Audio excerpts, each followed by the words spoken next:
그날 한 남자에게 두 장의 종이가 동시에 도착했죠. 하나는 180억 정산 통지서, 그리고 하나는 37년 전 찢겨나간 신생아 밴드 조각. 바닷가의 노래. 2025년 3월. 거제 바닷가, 마을의 아침은 짠 내음으로 시작됩니다. 윤동해는 69세, 용접공으로 평생을 살아온 사람입니다. 거칠어진 손등에는 수없는 화상 자국이 있습니다. 그의 집은 작지만 정갈합니다. 동해는 장롱 앞에 쪼그려 앉아 있습니다. 깊숙한 서랍에서 낡은 상자를 꺼냅니다. 상자 뚜껑에는 별이라고 적혀 있습니다. 뚜껑을 열자 오래된 냄새가 풍깁니다. 태명, 결의가 수놓인 베넷 저고리, 누렇게 바랜 신생아, 밴드 조각, 작은 딸랑이, 그리고 병원비, 영수증 묶음. 동해의 눈가에 주름이 깊어집니다. 별아, 아빠가 못 지켜줘서 미안하다. 그는 베넷 저고리를 가슴에 껴안습니다. 37년 전 아내 유정이 밤새워 바느질한 옷입니다. 그때 현관벨이 울립니다. 동해는 서둘러 상자를 다시 장롱에 넣습니다. 누군지 궁금해하며 현관문을 엽니다. 문 앞에는 30대 후반으로 보이는 여성이 서 있습니다. 단정한 옷차림에 지적인 인상입니다. 하지만 그녀의 눈빛은 무언가를 간절히 찾는 사람의 눈빛입니다. 안녕하십니까? 윤동해 선생님 맞으시죠? 네. 그런데 누구시죠? 여성은 정중하게 인사합니다. 제 이름은 라온입니다. 찾아뵙고 싶은 일이 있어서요. 라온은 가방에서 봉투를 꺼냅니다. 조심스럽게 건넵니다. 이것 좀 봐주실 수 있을까요? 동해는 봉투를 받습니다. 안에는 오래된 종이가 들어 있습니다. 병원 출생기록 사본입니다. 1988년 3월 15일 XX 산부인과. 동해의 손이 떨립니다. 별이가 태어난 바로 그 병원. 그 날짜입니다. 라온이 말합니다. 저도 그 병원에서 태어났습니다. 그런데 제 기록에 이상한 점이 있어서요. 동해는 기록을 자세히 봅니다. 군데군데 공란이 있습니다. 수정액으로 지워진 흔적도 보입니다. 라온은 다시 가방을 뒤집니다. 흐릿한 사진을 꺼냅니다. 제 신생아 사진입니다. 손목에 있는 팔찌 좀 봐주세요. 사진 속 아기의 손목에는 신생아 팔찌가 있습니다. 1988.3.15. GIRL이라고 적혀 있습니다. 동해는 숨이 멎습니다. 혹시 이런 것 보신 적 있으신가요? 동해는 잠시 망설입니다. 그리고 거실로 라온을 안내합니다. 잠깐만 기다려보세요. 동해는 다시 장롱으로 갑니다. 상자에서 찢겨진 밴드 조각을 꺼냅니다. 탁자 위에 조심스럽게 올려놓습니다. 라온의 눈이 커집니다. 두 조각이 묘하게 닮아 있습니다. 색깔도, 크기도 비슷합니다. 하지만 글씨체가 다릅니다. 라온은 문서 보존학을 전공한 사람입니다. 오래된 문서와 기록을 다루는 일이 전문입니다. 그녀의 눈에는 이상한 점이 즉시 들어왔습니다. 글씨체가 달라요. 동해가 고개를 끄덕입니다. 저도 그 생각을 했어요. 이상하다고. 라온은 돋보기를 꺼냅니다. 두 조각을 더 자세히 관찰합니다. 제 사진 속 팔찌는 정갈한 글씨예요. 하지만 이 조각은 급하게 쓴 것 같습니다. 마치 다른 사람이 적은 것 같아요. 동해의 가슴이 두근거립니다. 37년 동안 마음 한구석에 묻어둔 의문이 되살아납니다. 그때 동해는 다른 서랍을 엽니다. 안에는 두꺼운 봉투가 하나 있습니다. 거제시 도시재생사업단이라고 적힌 봉투입니다. 동해는 봉투를 꺼내지 않습니다. 하지만 라온은 봅니다. 봉투가 두툼합니다. 중요한 서류가 들어있는 것 같습니다. 동해가 말합니다. 라온 씨, 정확히 뭘 찾고 계시는 거죠?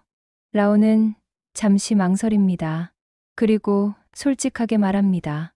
저는 부모님을 일찍 여의었어요.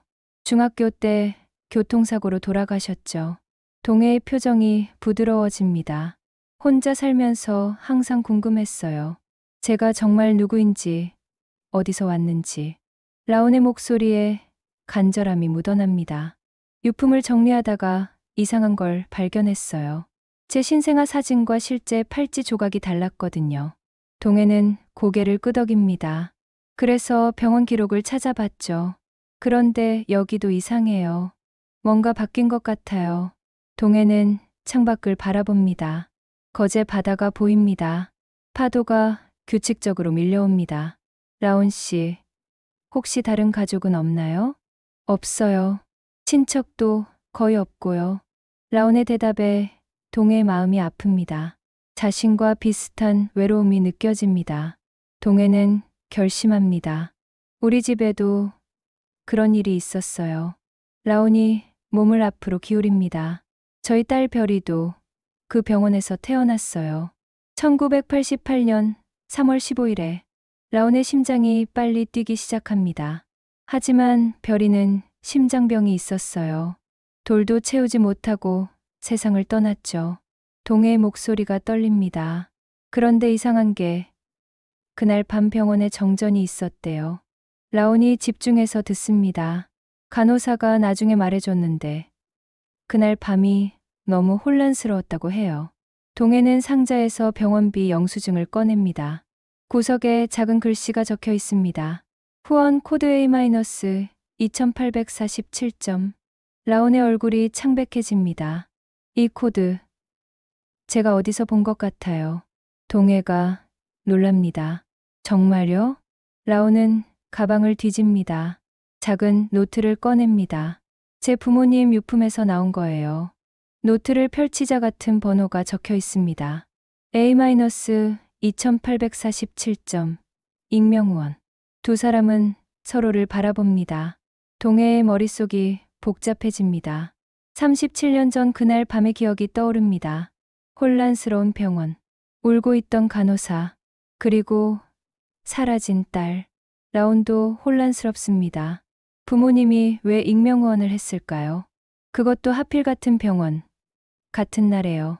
해가 서쪽으로 기울어 갑니다. 동해가 말합니다. 오늘은 늦었으니 내일 다시 만나면 어떨까요? 라온이 고개를 끄덕입니다. 네, 좋습니다. 저도 더 알아봐야 할 것 같아요. 라온이 일어서며 말합니다. 동해 선생님, 제가 찾고 있는 답이 여기 있는 것 같아요. 동해는 라온을 현관까지 배웅합니다. 조심히 들어가세요. 라온이 떠난 후 동해는 다시 장롱 앞에 앉습니다.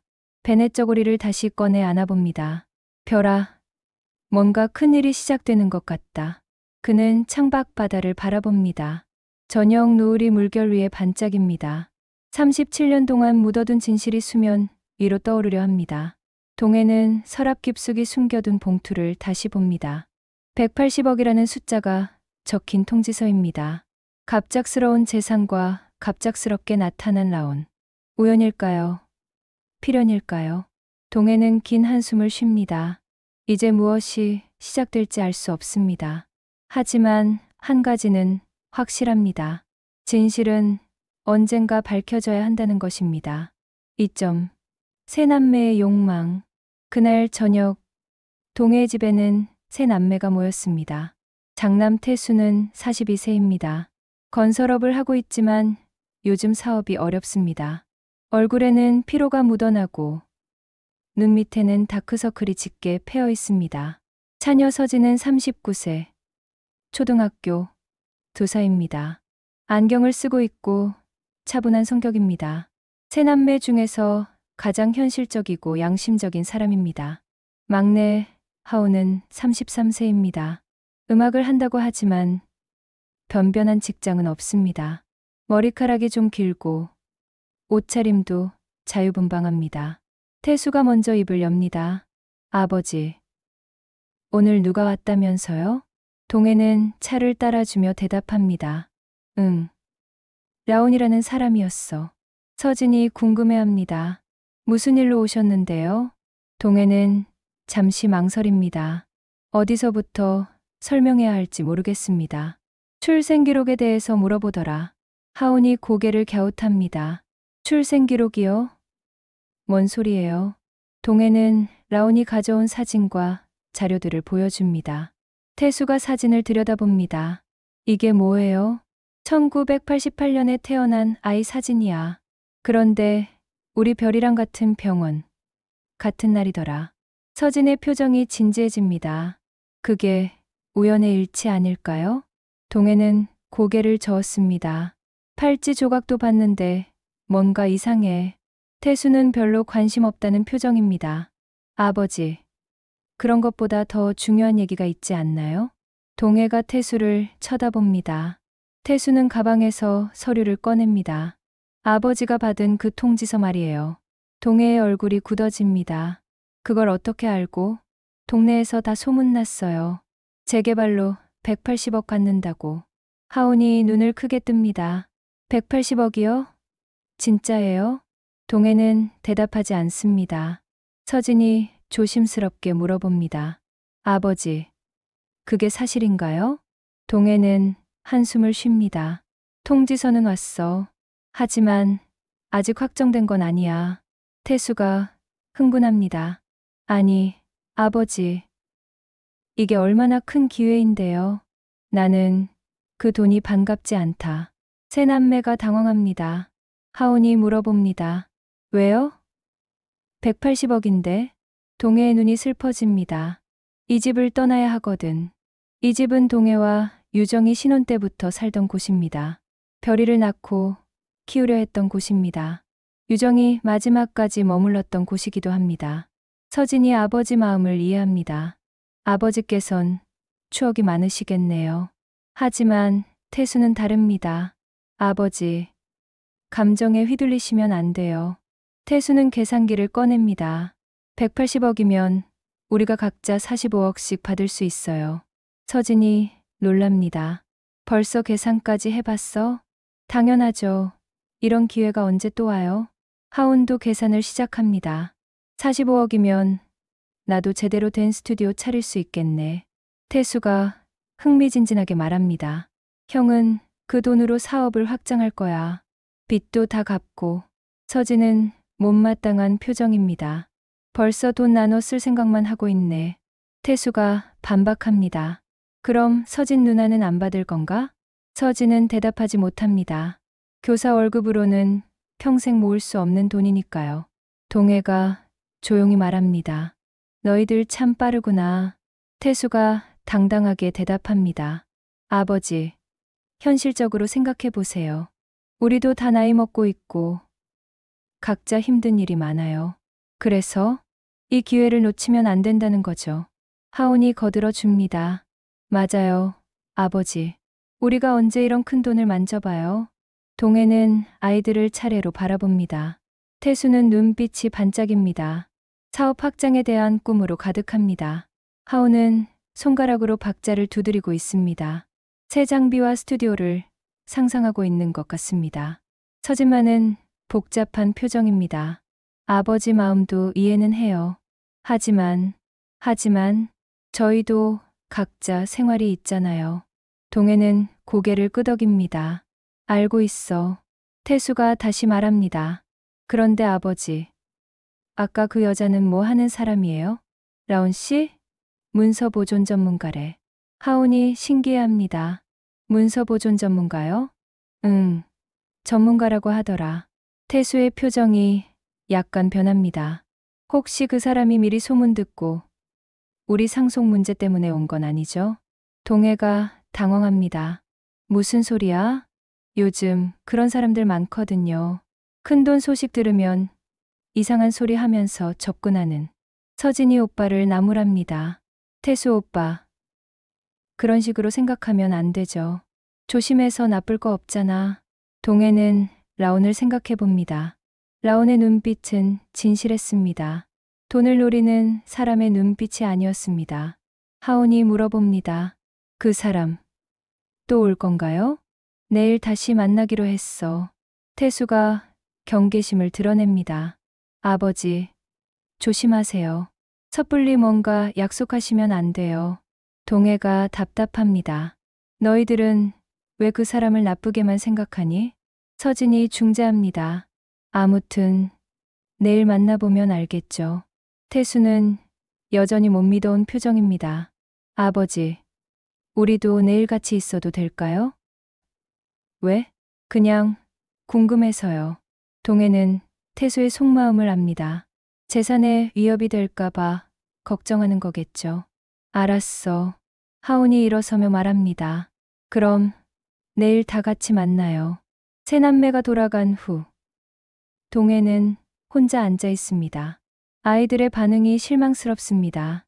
180억이라는 돈만 보고 있는 것 같습니다. 동해는 장롱에서 별이의 베넷 저고리를 다시 꺼냅니다. 별아, 내 오빠들이 이럴 줄 몰랐다. 별이가 살아있었다면 지금 37세가 되었을 것입니다. 라온과 같은 나이죠. 동해는 묘한 기분이 듭니다. 라온을 처음 봤을 때 어딘지 친근함을 느꼈습니다. 설명할 수 없는 감정이었습니다. 그런데 아이들은 라온을 경계합니다. 자신들의 이익을 위협할 존재로 보고 있습니다. 동해는 한숨을 쉽니다. 언제부터 아이들이 이렇게 변했을까요?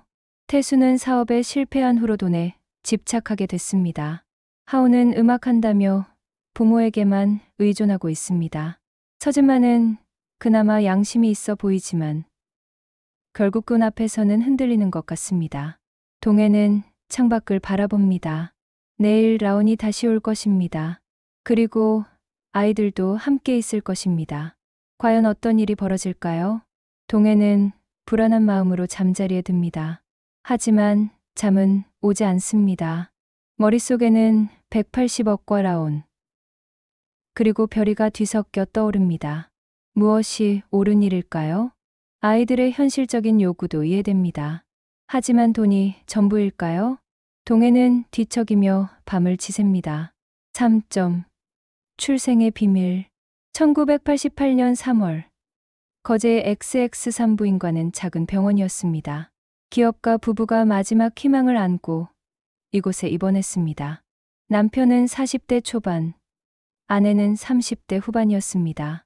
지난 4년간 3번의 유산을 겪었습니다. 첫 번째는 3년 전이었습니다. 임신 5개월 만에 아이를 잃었습니다.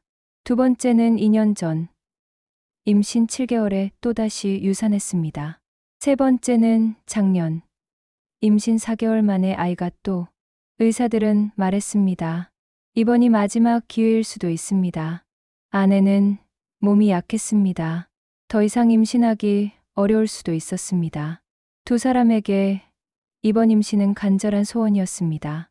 아내는 특히 외로운 사람이었습니다.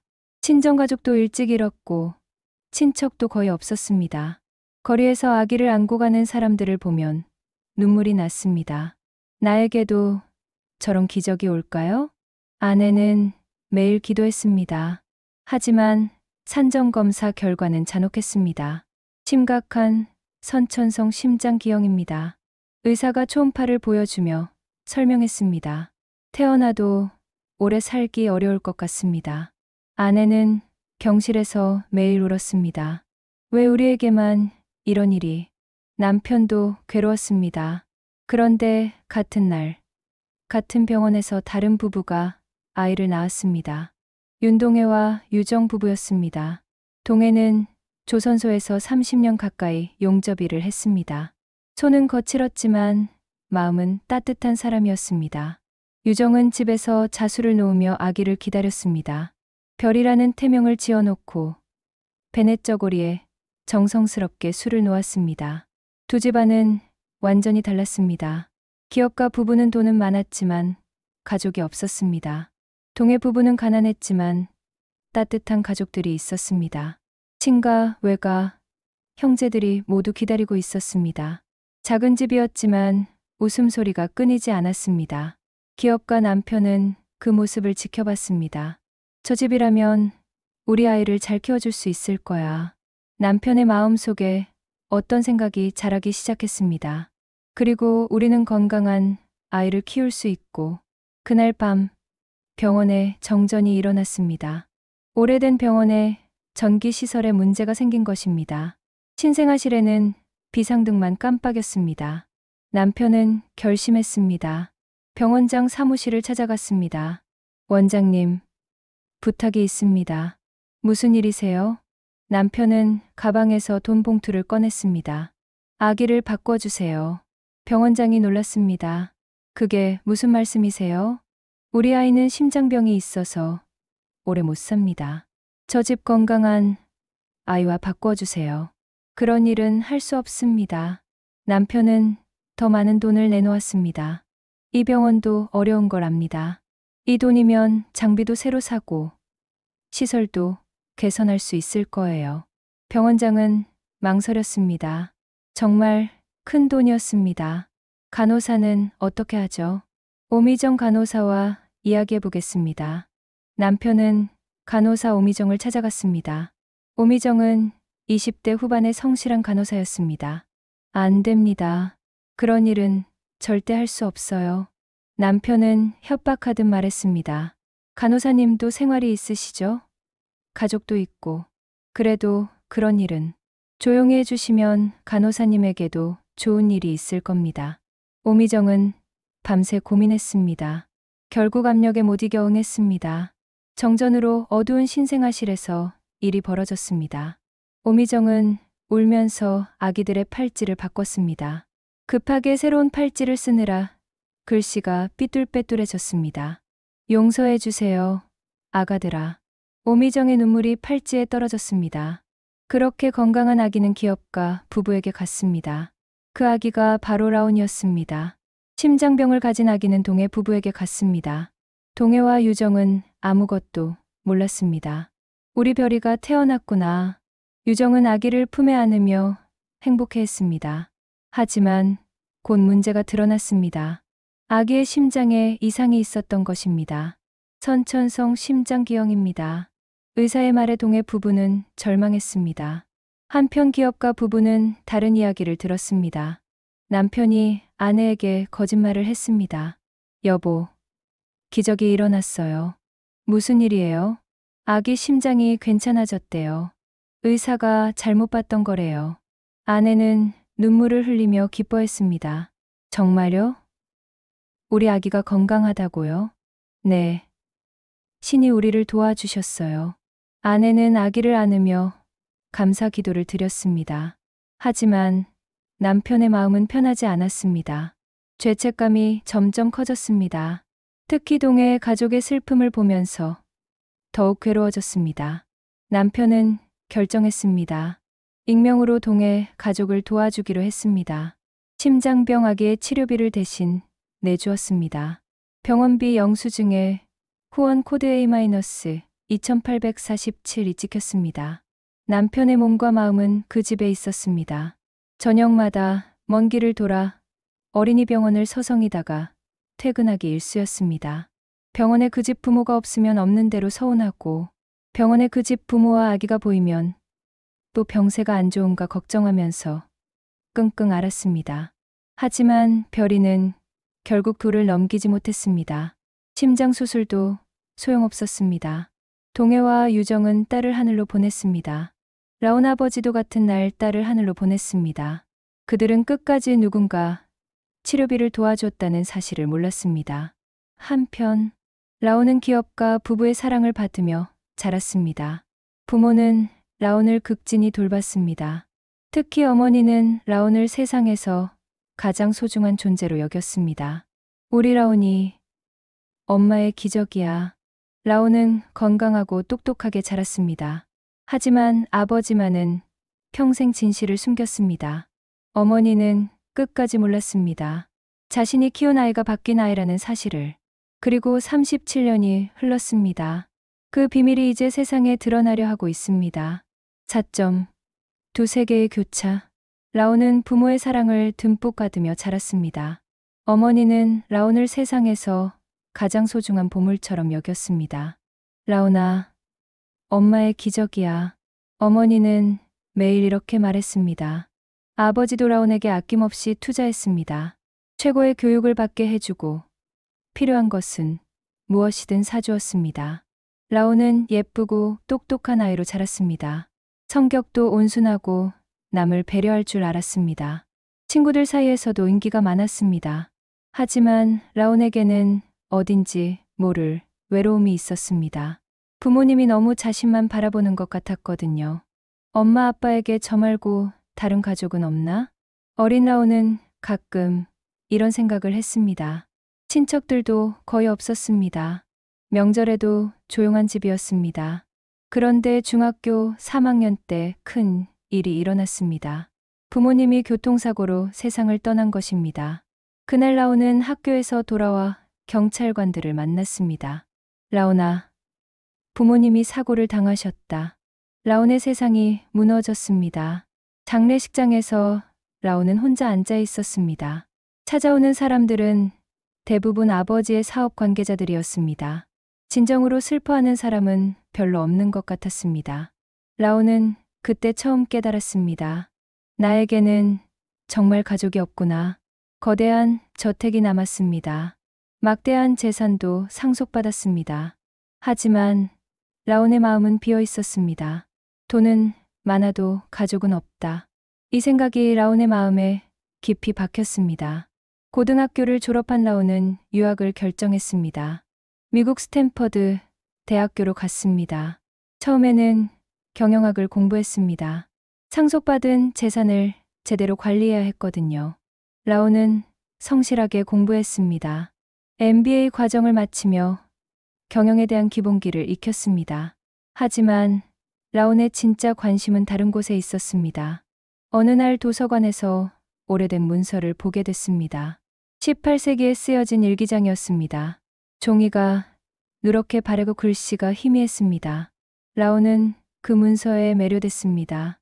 이런 오래된 기록들을 어떻게 보존할까? 라온은 문서 보존학을 공부하기 시작했습니다.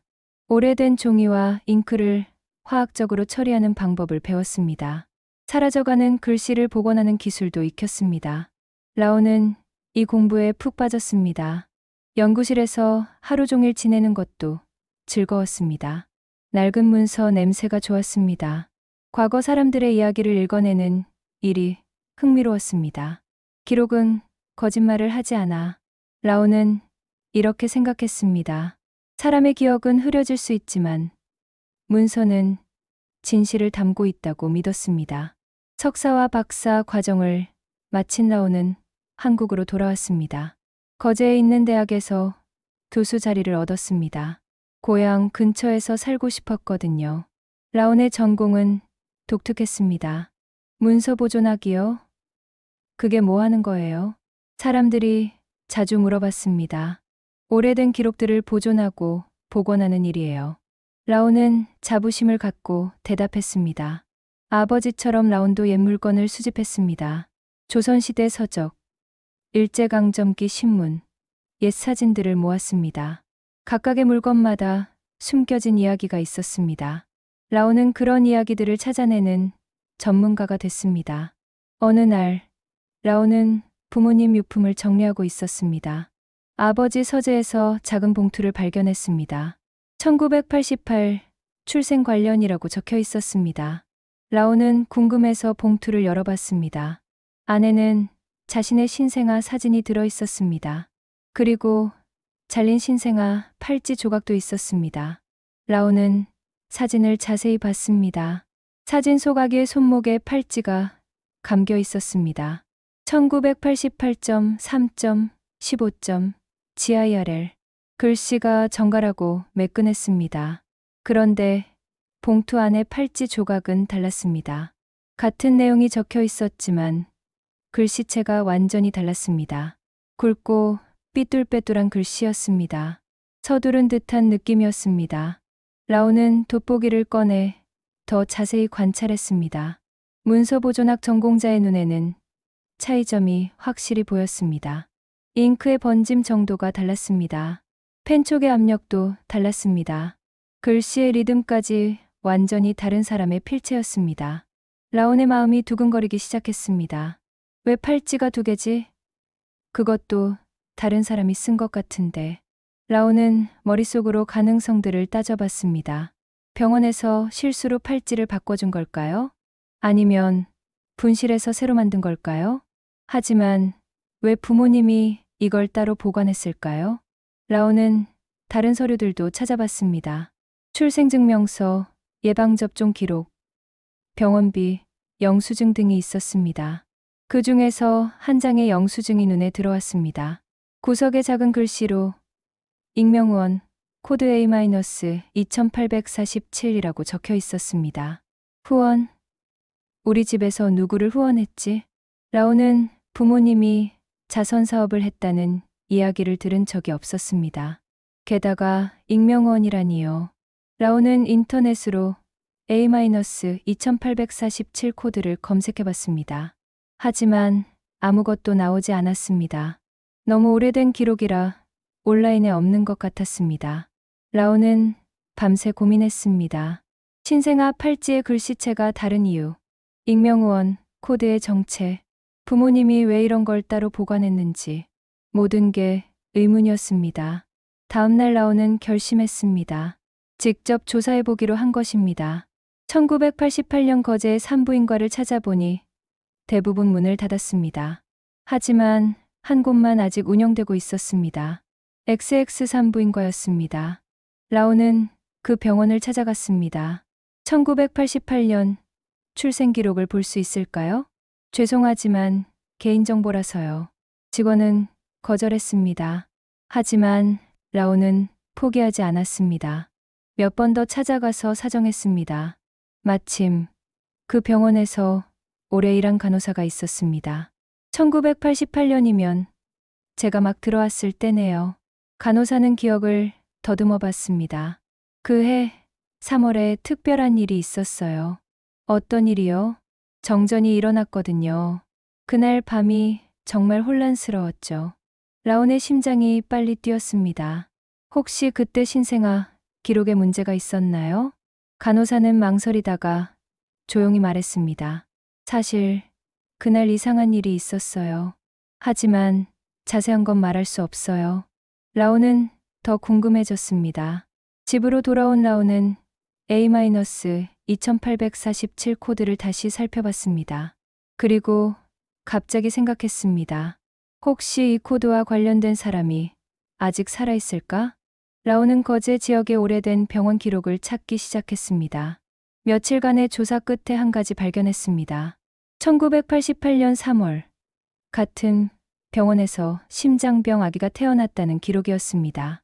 그 아기의 부모 이름이 윤동혜, 정유정이었습니다.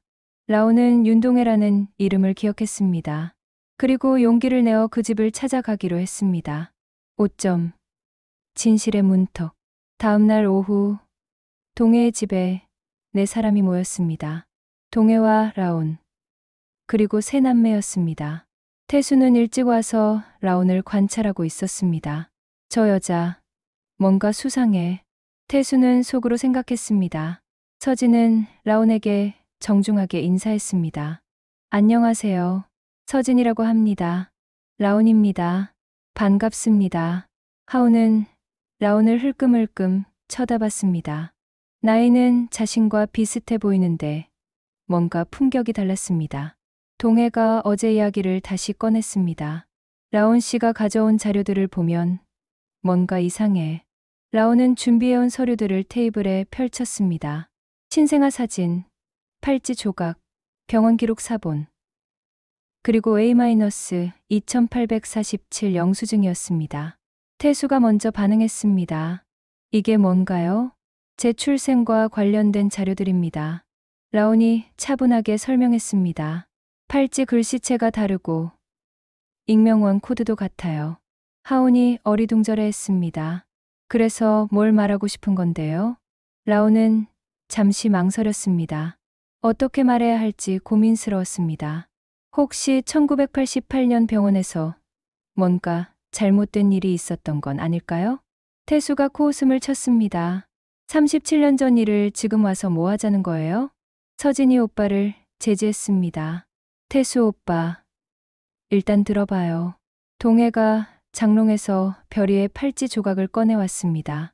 라온의 팔찌 조각과 나란히 놓았습니다. 4사람 모두 숨을 죽이고 바라봤습니다. 두 조각이 너무나 비슷했습니다. 색깔도, 크기도, 심지어 찢어진 모양까지 유사했습니다. 하온이 작은 소리로 중얼거렸습니다. 이거 뭐야? 진짜 이상한데. 태수는 여전히 의심스러운 표정이었습니다. 그냥 우연의 일치 아닐까요? 같은 병원에서 만든 팔찌니까. 라온이 돋보기를 꺼냈습니다. 글씨체를 자세히 보세요. 라온은 문서 전문가답게 설명했습니다. 제 사진 속 팔찌는 정갈한 필체예요. 하지만 이 조각들은 급하게 쓴 것 같아요. 서진이 관심 있게 들여다봤습니다. 정말 다르네요. 펜촉의 압력도 다르고 잉크 번짐도 달라요. 라온의 설명에 서진은 고개를 끄덕였습니다. 하지만 태수는 짜증이 났습니다. 라온 씨, 솔직히 말해요. 뭘 원하는 거예요? 라온이 당황했습니다. 저는 그냥 진실이 궁금해서. 진실. 37년 전 일의 진실을 찾아서 뭐 하게요? 태수의 목소리가 커졌습니다. 혹시 우리 아버지한테서 뭔가 얻어내려는 거 아니에요? 동해가 아들을 나무랐습니다. 태수야. 그런 식으로 말하면 안 된다. 아버지는 모르세요. 요즘 이런 사람들 많아요. 태수는 라온을 노려보며 말했습니다. 큰돈 냄새 맡고 달려드는 거죠. 라온의 얼굴이 빨갛게 달아올랐습니다. 그런 게 아닙니다. 그럼 뭐예요? 라온은 감정이 복받쳐 올랐습니다. 저는 가족을 찾고 있어요. 돈이 아니라 가족을. 태수가 비웃었습니다. 가족. 갑자기 나타나서 가족이라고? 서진이 개입했습니다. 태수 오빠. 너무하는 것 같아요. 하온도 거들었습니다. 형. 일단 이야기는 들어보자. 하지만 태수는 물러서지 않았습니다. 아니, 얘가 누군데 갑자기 우리 가족사에 끼어들어요? 라온이 일어섰습니다. 저도 이런 취급받으려고 온 게 아니에요. 그럼 왜 왔어요? 라온은 눈물이 날 것 같았습니다. 하지만 참았습니다. 동해 아버님, 죄송합니다. 저는 이만 가보겠습니다. 동해가 라온을 붙잡았습니다. 라온 씨, 기다려요. 태수가 너무했어요. 사과할게요. 라온은 고개를 저었습니다. 아니에요.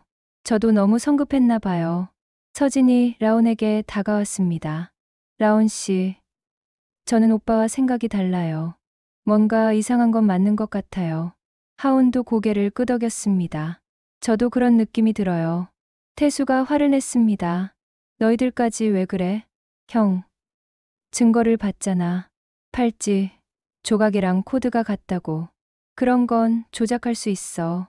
라온이 깜짝 놀랐습니다. 조작이라니요? 요즘 기술이 얼마나 발달했는데요. 뭔들 못 만들어요? 태수의 의심은 끝이 없었습니다. 동해가 한숨을 쉬었습니다. 태수야, 그만해. 아버지, 속으시면 안 돼요. 태수는 가방에서 명함을 꺼냈습니다. DNA 검사를 해봅시다. 라온이 놀랐습니다. DNA 검사요? 네. 그게 확실하잖아요. 서진이 걱정스러워했습니다. 오빠, 그럴 필요까지 있나? 당연히 있지. 이상한 사람이 우리 집에 나타났는데. 라온은 잠시 고민했습니다. DNA 검사를 하면 진실이 밝혀질 것입니다. 하지만 무서웠습니다. 만약 정말 자신이 바뀐 아이라면 어떻게 될까요? 동해가 라온을 바라봤습니다. 라온 씨, 어떻게 생각해요? 라온은 결심했습니다. 좋아요. 검사해 봅시다. 태수가 의외라는 표정을 지었습니다. 진짜 사기꾼이라면 검사를 피하려 했을 텐데요. 그럼 내일 병원에 가죠. 다음 날, 네 사람은 대학병원에 갔습니다. 체열은 간단했습니다. 라온과 동해의 혈액을 채취했습니다. 결과는 일주일 후에 나옵니다. 의사의 말에 모두 침묵했습니다. 일주일이 매우 길게 느껴질 것 같았습니다.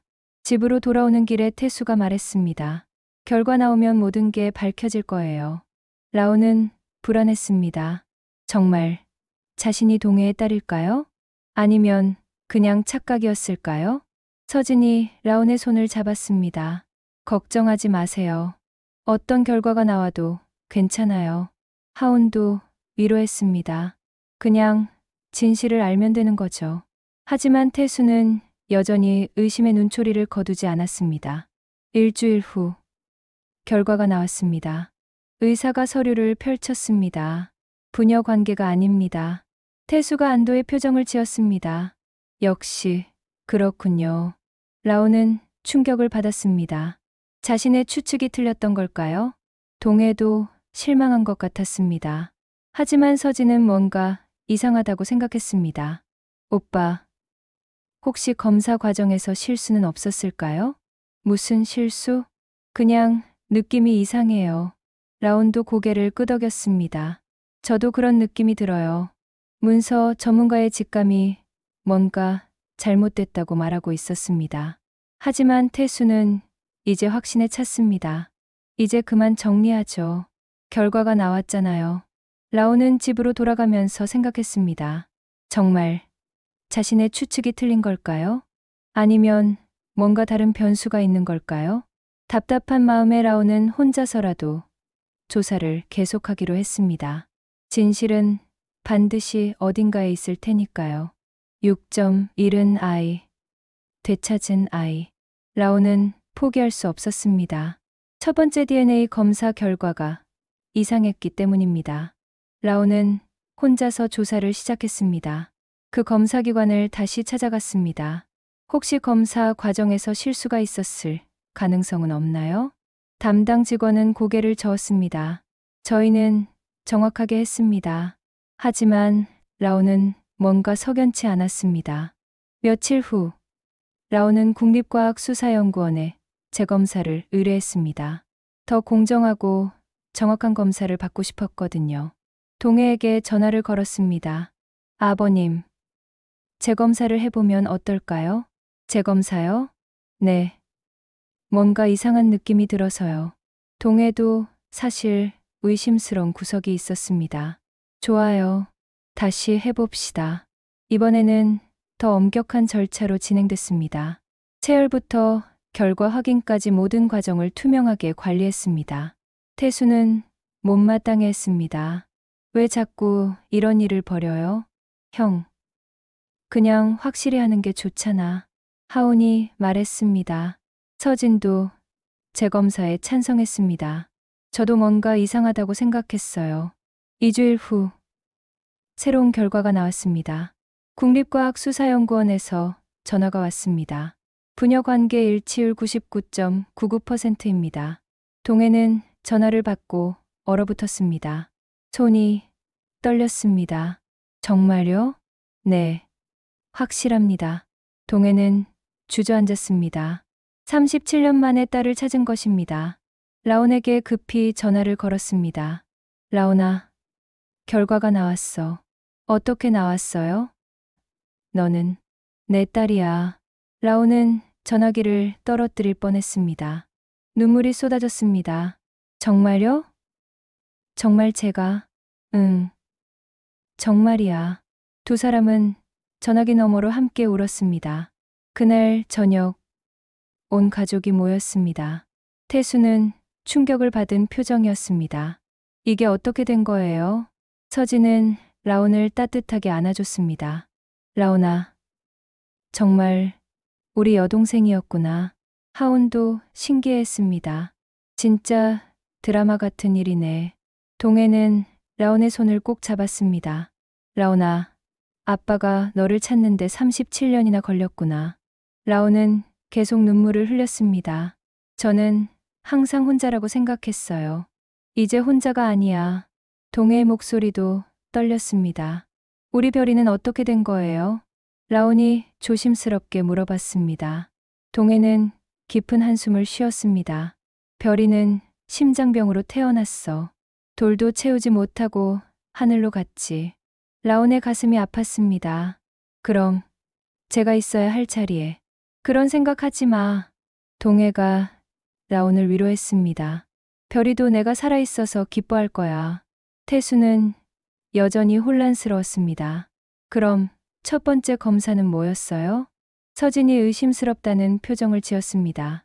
누군가 조작한 건 아닐까? 조작? 하온이 놀랐습니다.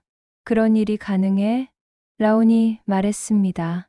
검사 과정에서 시료를 바꿀 수는 있어요. 누가 그런 짓을 했을까요? 서진이 의문을 제기했습니다. 태수의 얼굴이 빨갛게 달아올랐습니다. 모든 시선이 태수에게 집중됐습니다. 설마 형이? 하운이 믿을 수 없다는 표정을 지었습니다. 태수는 당황해서 변명했습니다. 아니야. 내가 왜 그런 짓을 해? 하지만 목소리에 확신이 없었습니다. 서진이 날카롭게 물어봤습니다. 오빠, 정말 모르는 일이야? 정말 모른다고. 동해는 실망한 표정으로 태수를 바라봤습니다. 태수야, 솔직히 말해봐. 태수는 더 이상 버틸 수 없었습니다. 알았어요. 내가 했어요. 모두가 충격을 받았습니다. 왜? 라온이 물어봤습니다. 180억 때문이야. 태수가 고백했습니다. 갑자기 나타난 내가 우리 재산을 가져갈까봐 무서웠어. 그래서 검사를 조작했어? 서진이 화를 냈습니다. 미안해. 태수는 고개를 숙였습니다. 정말 미안해, 라온아. 라온은 복잡한 마음이었습니다. 화가 났지만 태수의 마음도 이해됐습니다. 오빠도 힘드셨을 거예요. 라온의 말에 태수는 더욱 부끄러워졌습니다. 동해가 태수에게 말했습니다. 태수야, 돈이 그렇게 중요하니? 아버지, 저도 빚이 많고 힘들어요. 그래도 거짓말을 하면 안 되지. 태수는 더 이상 변명할 말이 없었습니다. 라온이 동해에게 물어봤습니다. 아버지, 어떻게 이런 일이 일어난 거예요? 동해는 오랫동안 간직해온 이야기를 꺼냈습니다. 1988년 그날 밤, 병원에 정전이 있었어. 간호사가 나중에 말해줬는데, 그날이 정말 혼란스러웠다더라. 혹시 그때 뭔가 잘못된 일이 있었던 것 같아. 라온은 자신이 조사한 내용을 말했습니다. 저도 그 간호사를 만났어요. 뭐라고 하던가요? 이상한 일이 있었다고 하더라고요. 하지만 자세한 건 말하지 않았어요. 서진이 제안했습니다. 그 간호사를 다시 만나보는 게 어떨까요? 좋은 생각이에요. 라온이 동의했습니다. 동해는 장롱에서 별이의 베넷 저고리를 꺼내왔습니다. 라온아, 이건 너를 위해 만든 옷이야. 엄마가 밤새워 바느질했어. 라온은 그 옷을 받아 들었습니다. 부드러운 천에서 오래된 사랑이 느껴졌습니다. 별이라는 이름도 너를 위한 거였어. 동해의 목소리가 떨렸습니다. 아버지. 라온은 울음을 터뜨렸습니다. 37년 동안 찾던 가족을 만난 기쁨. 하지만 동시에 별이에 대한 미안함도 느꼈습니다. 별이도 분명 어딘가에서 우리를 보고 있을 거야. 동해가 하늘을 올려다보며 말했습니다. 내가 돌아온 걸 기뻐할 거야. 하운이 라온의 어깨를 토닥였습니다. 누나, 이제 우리 가족이네. 서진도 눈물을 흘리며 말했습니다. 정말 기적 같은 일이야. 태수만은 여전히 복잡한 표정이었습니다. 돈에 대한 걱정이 사라지지 않았거든요. 라온은 태수를 바라보며 말했습니다. 오빠, 저는 돈 때문에 온 게 아니에요. 그냥 가족을 찾고 싶었어요. 태수는 라온의 진심을 느꼈습니다. 하지만 여전히 마음이 편하지 않았습니다. 그날 밤, 라온은 동해와 함께 바닷가를 걸었습니다. 아버지, 37년 동안 많이 힘드셨죠? 힘들었지. 하지만 이제 괜찮아. 별이 생각도 많이 나고요. 동해가 고개를 끄덕였습니다. 매일 생각했어. 그 아이가 건강했다면 얼마나 좋았을까. 저는 별이 대신 살아남은 건가요? 그런 생각하지 마. 너는 너야. 동해는 라온의 손을 꼭 잡았습니다. 앞으로 우리 함께 살자. 네, 아버지. 라온의 대답에 동해는 환하게 웃었습니다. 37년 만에 찾은 딸. 이제 진짜 가족이 된 것입니다. 7상속의 선언. 한 달 후. 동해는 중요한 결정을 내렸습니다. 변호사 박주연을 불렀습니다. 박주연은 40대 중반의 경험 많은 변호사였습니다. 상속 전문가로 유명했습니다. 윤동혜 선생님, 180억 상속에 대해 상담받으러 오셨나요? 네, 맞습니다. 동해는 준비해온 서류를 내밀었습니다. DNA 검사 결과와 라온의 신분증명 서류들이었습니다. 이분이 제 친딸입니다. 박주연은 서류를 꼼꼼히 살펴봤습니다. 37년 만에 찾으신 거군요. 네. 병원에서 바뀐 것 같습니다. 그럼 법적으로는 4명의 자녀가 계시는 거네요. 동해가 고개를 끄덕였습니다. 어떻게 상속을 진행하고 싶으신가요? 동해는 이미 마음을 정했습니다. 제가 생각한 대로 해주세요. 며칠 후, 동해는 아이들을 모두 불렀습니다. 변호사 사무실에서 만나자고 했습니다. 태수가 먼저 왔습니다. 불안한 표정이었습니다. 아버지, 무슨 일이세요? 곧 알게 될 거야. 서진과 하온도 도착했습니다. 라온은 가장 늦게 왔습니다. 죄송해요. 수업이 늦게 끝나서. 박주연 변호사가 서류를 펼쳤습니다. 윤동혜 선생님의 유언장 낭독을 시작하겠습니다. 모든 사람이 숨을 죽였습니다. 전체 재산 180억 원에 대한 상속 내용입니다. 태수의 심장이 빨리 뛰었습니다. 라온에게 50%, 90억 원을 상속합니다. 태수가 깜짝 놀랐습니다. 50%요? 라온도 당황했습니다. 아버지, 너무 많아요. 조건이 있습니다. 박주연이 계속 읽었습니다. 주거와 돌봄을 위한 신탁으로 관리하며 즉시 현금화는 제한됩니다. 서진에게 20%, 36억 원을 상속합니다. 서진이 놀랐습니다. 저한테요? 조건은 특수교육장학재단 설립입니다. 서진의 눈에 눈물이 맺혔습니다. 자신의 교육 철학과 맞는 조건이었습니다. 하온에게 10%, 18억 원을 상속합니다. 하온이 기뻐했습니다. 하지만 조건이 있습니다. 취업과 납세 증빙을 2년간 충족해야 하며 분할 집행됩니다. 하온의 표정이 굳어졌습니다. 이래야 한다는 조건이 부담스러웠습니다. 태수에게는 즉시 상속분이 없습니다. 태수가 벌떡 일어났습니다. 뭐라고요? 다만 10%, 18억 원을 유예분으로 둡니다. 5년간 무차입 투명 경영을 증명하면 지급됩니다. 실패할 경우 전액 장학신탁으로 전환됩니다. 태수는 화가 머리끝까지 올랐습니다. 아버지, 이게 무슨 소리예요? 나머지 10%는 조선소 산재 유가족 장학과 의료신탁으로 사용됩니다.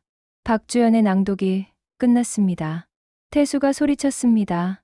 아버지, 저는 장남인데 왜 아무것도 못 받아요? 동해가 차분하게 대답했습니다. 내가 DNA 검사를 조작했기 때문이야. 그건 실수였어요.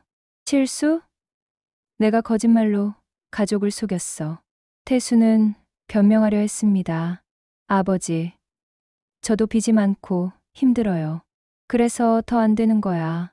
동해의 목소리가 단호했습니다. 돈을 주면 또 잘못 쓸게 뻔해. 5년 동안 제대로 사업하는 모습 보여줘. 그럼 그때 줄게. 태수는 절망했습니다. 5년이나 기다려야 한다니요. 아버지, 너무하는 거 아니에요? 서진이 오빠를 진정시켰습니다. 태수 오빠, 아버지 뜻을 이해해봐. 무슨 이해야? 나만 바보 되는 거잖아. 라온이 조심스럽게 말했습니다. 아버지, 저는 50%가 너무 부담스러워요. 왜? 갑자기 나타난 제가 이렇게 많이 받으면. 동해가 라온의 손을 잡았습니다. 라온아, 너는 내 딸이야.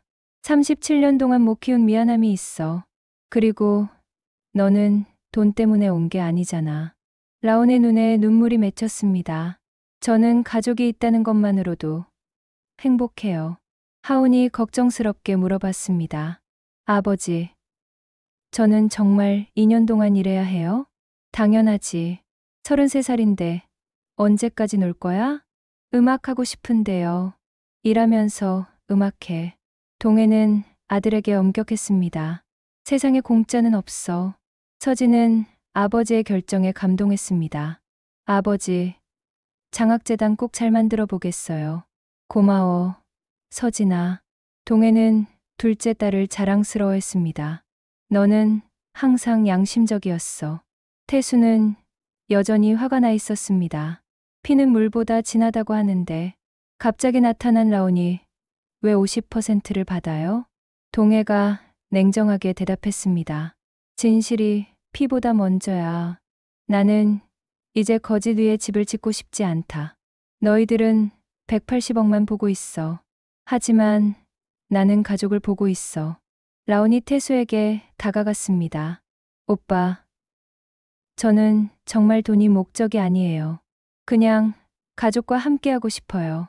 태수는 라온을 노려봤습니다. 말은 누구나 할 수 있어. 서진이 오빠를 나무랐습니다. 태수 오빠, 그런 식으로 말하지 마. 라온이 얼마나 힘들었을 거야. 하온도 형을 비판했습니다. 형, 너무 돈에만 집착하는 거 아니야? 태수는 동생들마저 자신을 비판하자 더욱 화가 났습니다. 너희들은 좋겠다. 다 받을 게 있으니까. 나만 바보지. 동해가 한숨을 쉬었습니다. 태수야, 언제까지 그렇게 살 거야? 돈보다 중요한 게 있어. 뭐가 있어요? 가족이야. 진실이야. 신뢰야.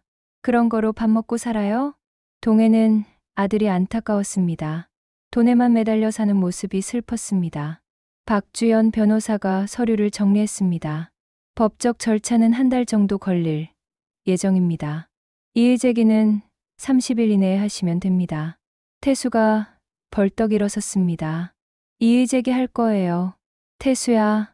동해가 불렀지만 태수는 이미 밖으로 나갔습니다. 하온이 한숨을 쉬었습니다. 형이 너무 나간 것 같아. 서진도 걱정스러웠습니다. 태수 오빠 마음도 이해는 가지만 라온은 자책감에 빠졌습니다. 쟤 때문에 가족이 싸우는 것 같아서 죄송해요. 동해가 라온을 위로했습니다. 네, 잘못이 아니야. 태수가 스스로 선택한 일이야. 그날 밤 동해는 혼자 앉아 생각했습니다. 180억이라는 돈이 가족을 시험대에 올렸습니다. 라온과 서진, 하온은 통과했습니다. 하지만 태수는 실패했습니다. 돈이 사람을 바꾸는구나. 동해는 쓴웃음을 지었습니다. 하지만 후회하지 않았습니다. 진실과 정의를 선택했으니까요.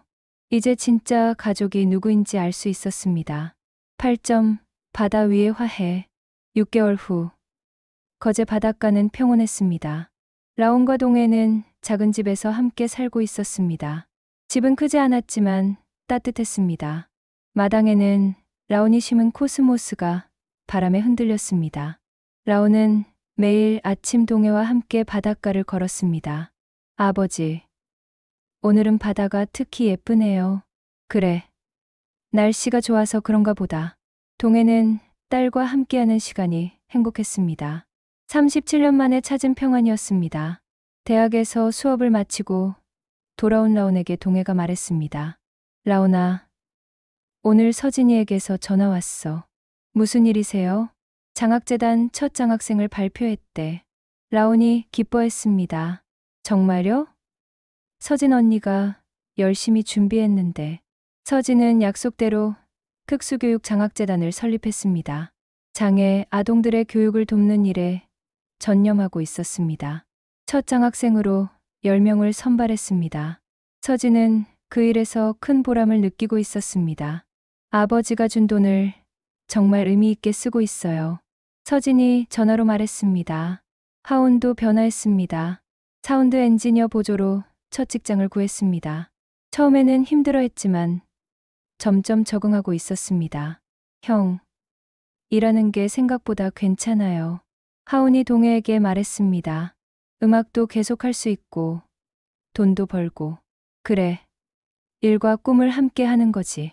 동해는 막내 아들의 변화가 자랑스러웠습니다. 하지만 태수는 여전히 어려움을 겪고 있었습니다. 이의 제기를 했지만 받아들여지지 않았습니다. 법원에서도 동해의 상속 계획이 합리적이라고 판단했습니다. 태수는 할 수 없이 5년 조건을 받아들였습니다. 무차입 투명 경영을 해야 했습니다. 처음에는 화가 났지만 점점 현실을 받아들이고 있었습니다. 빚부터 정리해야겠어. 태수는 작은 사무실로 이사했습니다. 과도한 투자를 줄이고 안정적인 경영에 집중했습니다. 쉽지 않았지만 조금씩 변화하고 있었습니다. 어느 날, 내 남매가 모두 모였습니다. 유정의 묘를 찾아가기로 했습니다. 엄마한테 라운 소개해드려야지. 서진이 말했습니다. 산 위의 작은 묘지에 도착했습니다. 유정의 묘비 앞에 꽃을 놓았습니다. 동해가 먼저 말했습니다. 유정아, 우리 라온 찾았다. 37년 만에 집으로 돌아왔어. 라온은 무릎을 꿇고 절했습니다. 어머니, 늦게 찾아와서 죄송해요. 눈물이 볼을 타고 흘러내렸습니다. 저를 낳아주셔서 감사해요. 서진도 울음을 터뜨렸습니다. 엄마, 우리 여동생 정말 예쁘죠? 하운이 라온의 어깨를 토닥였습니다. 엄마도 기뻐하실 거야. 태수도 마음이 복잡했습니다. 아직 라온을 완전히 받아들이지는 못했지만 미움은 사라졌습니다. 라온이 베넷 저고리를 꺼냈습니다. 별이라는 태명이 수놓인 그 옷이었습니다. 어머니, 이 옷 잘 간직하고 있어요. 라온은 옷을 묘비 앞에 살짝 올렸습니다. 별이 언니도 어딘가에서 보고 있을 거예요. 동해가 하늘을 올려다봤습니다. 별아, 내 자리를 동생이 잘 지키고 있어. 미안하다. 아빠가 너를 지켜주지 못해서. 바람이 불어와 코스모스 꽃잎을 흩날렸습니다. 마치 별이가 대답하는 것 같았습니다. 묘지에서 내려오는 길에 태수가 라온에게 말했습니다. 라온아, 미안해. 뭐려, 오빠. 처음에 너를 의심하고 DNA 검사도 조작하고 너무 돈에만 매달렸어. 라온이 태수의 손을 잡았습니다. 오빠도 힘드셨을 거예요. 이해해요. 고마워. 라온아. 태수는 처음으로 라온을 진심으로 받아들였습니다. 집으로 돌아온 내 남매는 함께 저녁을 먹었습니다. 아버지, 우리 정말 가족 같아요. 라온이 행복하게 말했습니다. 원래 가족이잖아. 하온이 웃으며 대답했습니다. 서진이 제안했습니다. 우리 정기적으로 만나자. 좋아. 한 달에 한 번씩. 태수도 동의했습니다. 그날 밤, 라온과 동해는 바닷가에 앉아 있었습니다. 별들이 하늘에 가득했습니다. 동해가 딸랑이를 흔들었습니다. 딸링딸링 소리가 조용한 밤을 가득 메웠습니다. 별아, 아빠가 늦게나마 널 찾았다. 라온은 아버지 어깨에 머리를 기댔습니다. 아버지, 이제 진짜 가족이 됐네요. 그래, 이제 진짜 가족이야. 바닷물결이 달빛에 반짝였습니다. 용접할 때 생기는 물결 모양처럼 아름다웠습니다. 아버지, 용접일 그만두세요. 이제 쉬셔도 돼요. 아니야, 일은 계속해야지. 동해는 고개를 저었습니다. 사람은 일을 해야 살아있는 기분이 들어. 그럼 저도 도와드릴게요. 너는 교수 일만 해. 그것도 중요한 일이야. 라온은 아버지의 거친 손을 만져봤습니다. 평생 일해온 손이었습니다. 아버지, 사랑해요. 나도 사랑해. 라온아. 두 사람은 바다를 바라보며 조용히 앉아 있었습니다. 멀리서 배들의 불빛이 반짝였습니다. 어부들이 하루 일을 마치고 돌아오는 시간이었습니다. 아버지, 180억 받고 나서 달라진 게 있어요? 뭐가? 사람들이 다르게 대하지 않아요? 동해가 웃었습니다. 돈이 생겨도 나는 그대로야. 아침에 일어나서 용접하고 저녁에 바다 보고 그게 내 인생이야. 라온은 아버지가 자랑스러웠습니다. 돈에 흔들리지 않는 사람이었습니다. 저도 아버지처럼 살고 싶어요. 단순하고 정직하게. 그래, 그게 제일 좋은 거야. 한 달 후, 라온은 신생아실 간호사 오미정을 만났습니다. 이제 50대가 된 오미정은 여전히 간호사로 일하고 있었습니다. 그날 밤 일을 말씀해 주실 수 있나요? 라온이 조심스럽게 물었습니다. 오미정은 오랫동안 망설였습니다. 정말 힘든 밤이었어요. 압력을 받아서 어쩔 수 없이. 이제 다 괜찮아요. 라온이 오미정의 손을 잡았습니다. 간호사님도 피해자였어요. 오미정은 눈물을 흘렸습니다. 37년 동안 간직해온 죄책감이 조금 가벼워졌습니다. 라온 씨, 행복하게 사세요. 네. 간호사님도 건강하세요. 라온은 모든 진실을 알게 됐지만 누구를 원망하지 않았습니다. 어려운 상황에서 각자 최선을 다한 것이라고 생각했습니다. 그해 가을, 라온은 논문 하나를 발표했습니다. 기록 보존의 의미와 진실 복원에 관한 연구였습니다. 자신의 경험을 바탕으로 쓴 논문이었습니다. 기록은 거짓말하지 않는다. 하지만 기록을 해석하는 것은 사람이다. 따라서 진실을 찾는 것은 단순히 기록을 읽는 것이 아니라 기록 뒤에 숨겨진 인간의 마음을 이해하는 것이다. 논문은 학계에서 좋은 반응을 얻었습니다.